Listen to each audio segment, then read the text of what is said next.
Deutsch lernen durch Hören.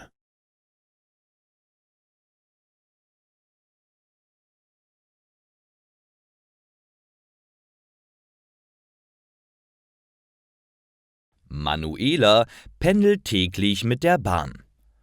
Jeden Tag pendelt Manuela 2 Stunden im Zug.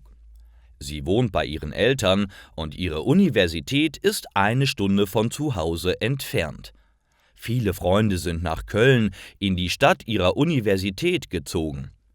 Aber Manuela liebt das Bahnfahren und das Pendeln. Sie hat immer so viel Zeit. Manchmal hört sie einen Podcast und schaut aus dem Fenster. Manchmal strickt sie und hört Musik.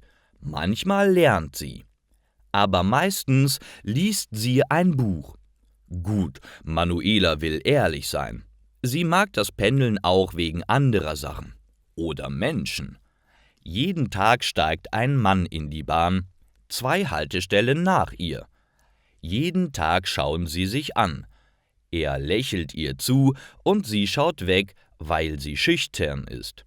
Dann setzt er sich auf einen Platz und liest so wie Manuela. Heimlich beobachtet er sie und sie ihn. Auch heute steigt der Mann wieder ein. Er schaut nach links und rechts, dann sieht er Manuela und lächelt. Wie immer schaut sie weg. Dieses Mal setzt er sich aber nicht auf einen anderen Platz, er steht neben ihr und fragt: »Darf ich mich zu dir setzen?« Manuelas Herz schlägt laut. Sie kann nichts sagen, aber sie nimmt ihren Rucksack in die Hand und stellt ihn auf den Boden. Er setzt sich neben sie. Sie konzentriert sich auf ihr Buch.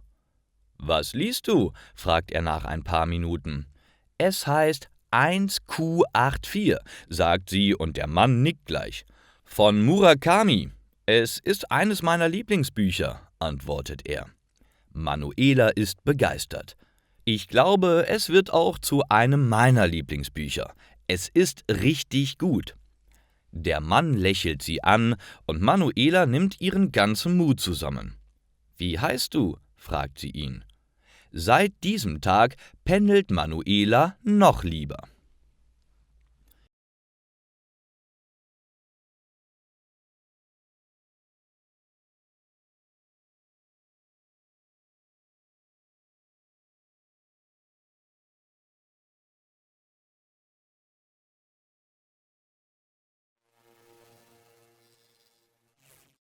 Deutsch lernen durch Hören.